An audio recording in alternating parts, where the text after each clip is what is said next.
The sun was setting as James puffed down the main line with a line of trucks in tow. The trucks were filled with scrap, all bound for the ironworks at Killdane.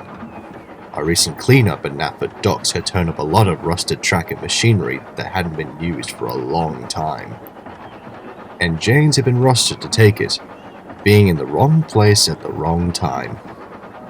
He had been hoping to be asked to take a late-night passenger service or, at the very least, have a rest. I'm surprised you're grumbling, James. Besides, we're full of metal in your favorite color. A truck called. Shut up! Rusty red is no color for a splendid engine such as myself. Sparkling crimson red is better. James snapped back. You mean like your nose that one time with the bees? Another truck laughed. James wheeshed and snorted onwards, eager to put this job behind him once and for all. James arrived at the scrapyard just as the sun disappeared over the horizon. The air grew colder as he puffed closer into the smelting shed. Brr. I really don't like this. Neither do I, old boy. But a job is a job, said his driver. As James came to a stop near the main office, the foreman walked up. Thank you for bringing us in. Now, I hate to ask, but could you shunt your trucks into the siding over there? What, me? Why me? I'm not a shunter. James hissed. Well, Ari and Bert are still being repaired. Some bad fuel this morning wrecked their engines. Thankfully, Thomas brought some later. After the repairs, they'll have the fuel to work with at least, he said before heading back to his office. James grumbled dreadfully as he shunted the train into the sidings. The trucks tittered cheekily as he did so. Hey, look, guys, the new shunter! Can't be. This shunter is a big fat tender, and you know what they say. Tender engines don't shunt. Be quiet! James snorted as he bumped the trucks into the buffers. Trucks giving you a hard time? Said a voice. James looked over and saw a young man with a backpack standing near the line side. He had a camera in one hand, and his attention was focused on the small screen. James looked down at the lad incredulously. He was used to train spotters, but at this time of the evening, and in a scrapyard, he found it a bit odd, and he really wished he was pulling something more splendid than dirty trucks and dirty sidings. Yes? Now, pray tell, what are you doing here? This is private railway property, you know. Oh, I know. He sat his camera down and pulled a high-visibility vest from his bag. I have permission from the manager to record here as long as I don't do anything foolish. I'm here working on a project for university. The Spirit of Steam, he said. James looked at the young man curiously. What kind of spirit do you mean? You're not talking about ghosts, are you? I am, said the young man. There have been many ghost sightings in photographs over the years. Such things as ghost orbs or even shadow figures showing up on digital photographs or on CCTV video footage. Where most people go to graveyards or old houses to find ghosts, I felt I'd try my hand at finding the ghosts of engines and rolling stock here. If none show up, I'll work on something else. James rolled his eyes. The very idea of ghosts was absurd. Sure, he had thought he had at times seen spirits, but those had been turned out to be real things like Percy covered in ice or something else. Well, you better be careful. A scrapyard is nowhere to play around, even at night. James's driver explained. I know. That's why I asked the manager. He said as long as I don't climb on piles of scrap metal, keep my safety vest on, and follow the safety guidelines, I can film here while it's closed. The young man then picked up his camera and snapped a picture of James and his crew. One for the memories, he said, chuckling. Then he wandered off into the mist. Strange lad, James said. I think it's interesting. I hope he's not too disappointed if he finds nothing, said the driver. Soon James was uncoupled, and he began to puff out of the siding. Suddenly there was a clang, and his wheels left the rails. They bounced along the sleepers for a moment before his driver put on the brakes. Bust my buffers! What happened? James asked. His driver got down and inspected. Some scrap metal must have tumbled off the pile onto the rails. You hit it and off you went. Oh, brilliant! Now what are we going to do? The driver and fireman headed to the office to speak with the manager. They returned with bad news. The breakdown gang won't be here till tomorrow, James. You'll have to wait here for the night, I'm afraid. Oh, lovely! James hissed. I was looking forward to a rest in my nice warm shed. And with that, James's crew left and went home. The smelter still hummed with activity behind him, the graveyard shift working into the night. Eventually, James felt his eyelids drop down, and the red engine fell asleep. A sudden hiss suddenly roused James from his slumber. He opened his eyes and looked around. The fog had become thicker, so thick that he could hardly see anything. Even the shapes of the buildings and trucks were lost in the gloom.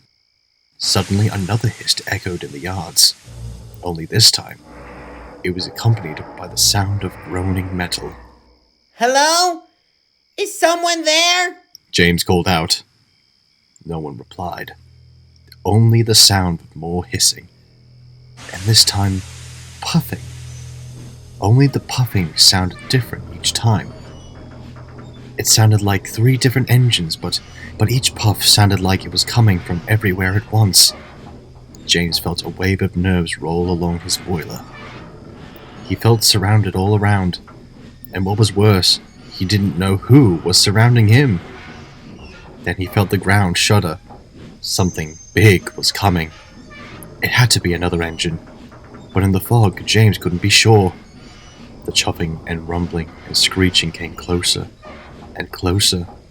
Then, out of the corner of his eye, James saw a shape move in the fog past him. In the dim yard lights, it just looked like a dark shadow.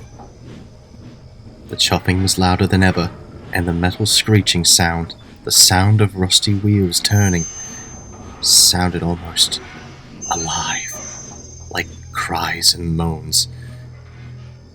The shape moved past him, and then suddenly vanished. James gulped and closed his eyes tightly. It was just a dream. Just a dream. Just a dream. He comforted himself. Soon sleep closed in again, and James drifted off to a dreamless sleep.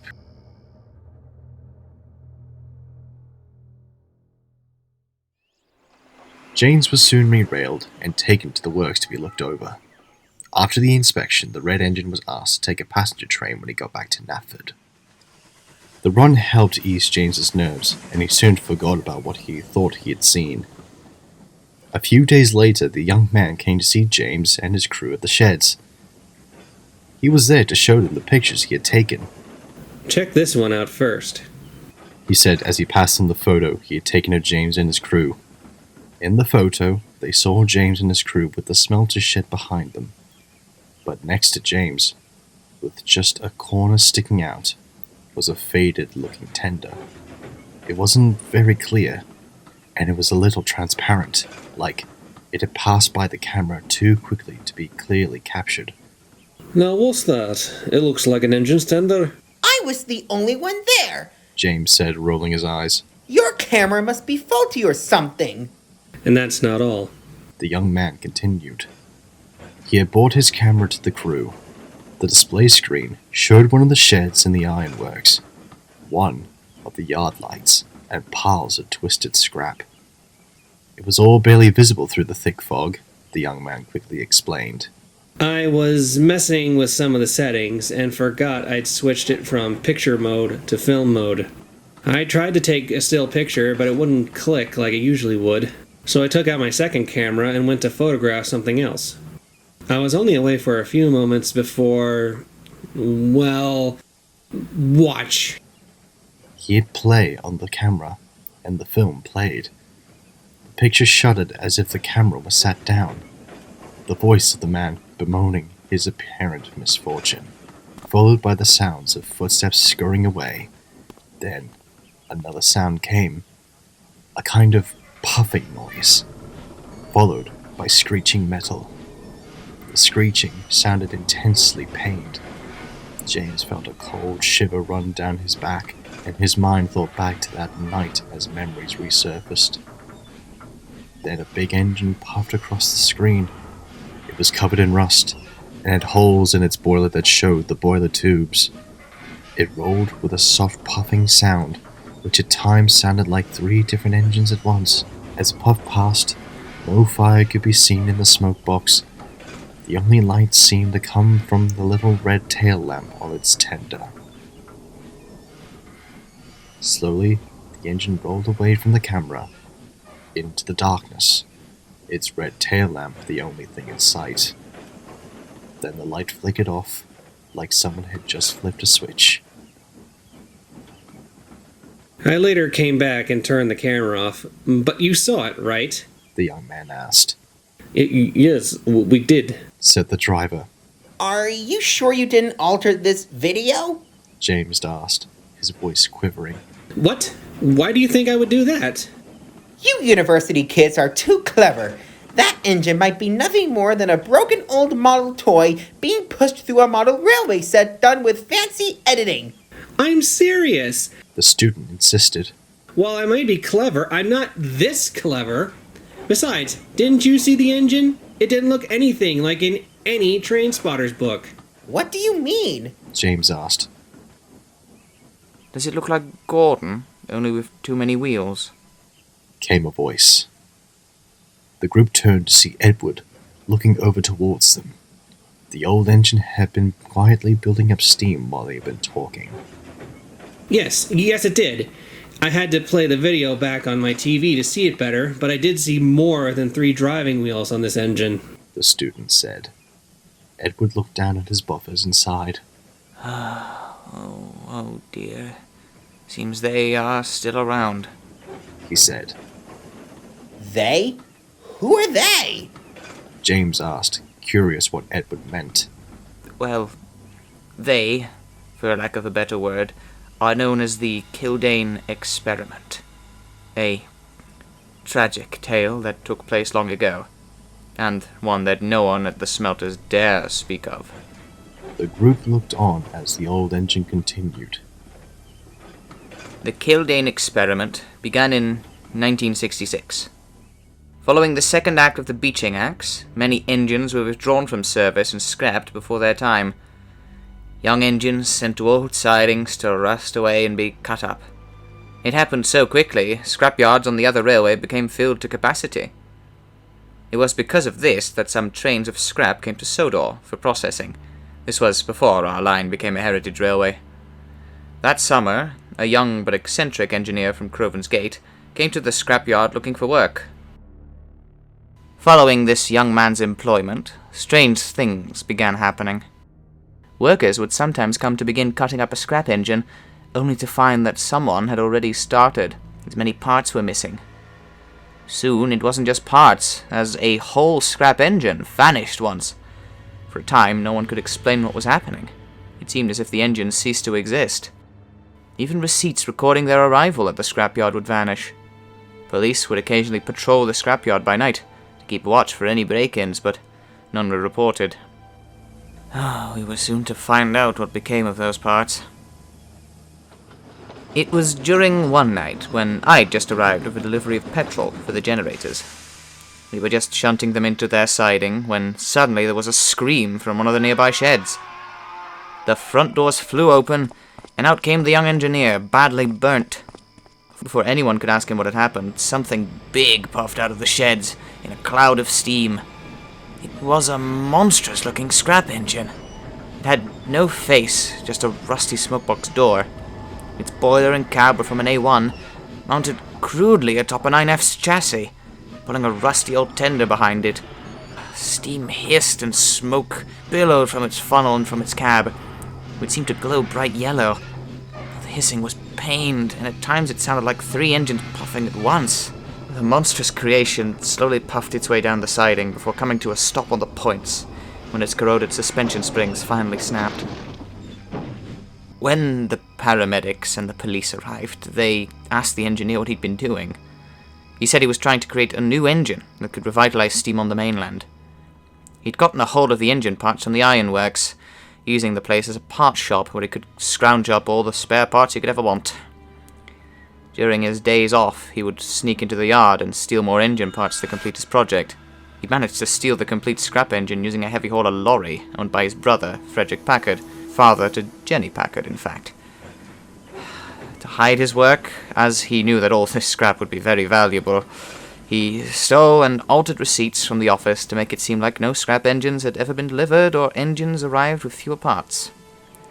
He'd been in the process of test firing his creation when the water glass burst, spraying scalding steam and water all over him.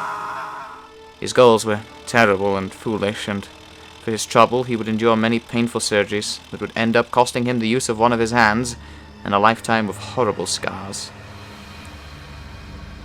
I sat nearby so I could provide my testimony. During this time, the scrap engine made many terrible noises as it cooled down. Sometimes it was a murmur, other times it sounded like screams. The screams of 3 voices calling out for their end to come. The mess of engine parts was soon dragged away and cut up. But it seems that isn't the end. Edward said, pausing. The men and James stared in shock at the story so far, and while they didn't know what to say, they had a feeling they could tell what would be coming next. Edward then continued. Workers would say that they heard the sound of hissing and clanking around the yard during the night shift, like the sound of 3 engines puffing at once, but it wasn't just puffing sounds. Voices crying out for the end to return, that their rest had become disrupted.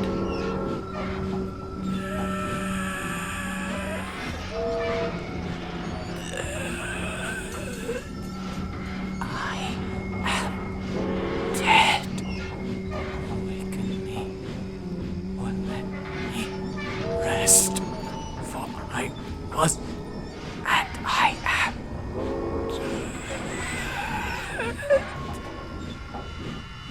The voices would cry. It seems that engineer, and using whole parts of deceased engines, disrupted their rest, and now they roam the smelter's yard seeking for their end to come. But it never will. James and his crew looked at the student, who just stared at his camera. His face was still a stone, taking on an ashen appearance. He eventually looked up. Well, He said eventually.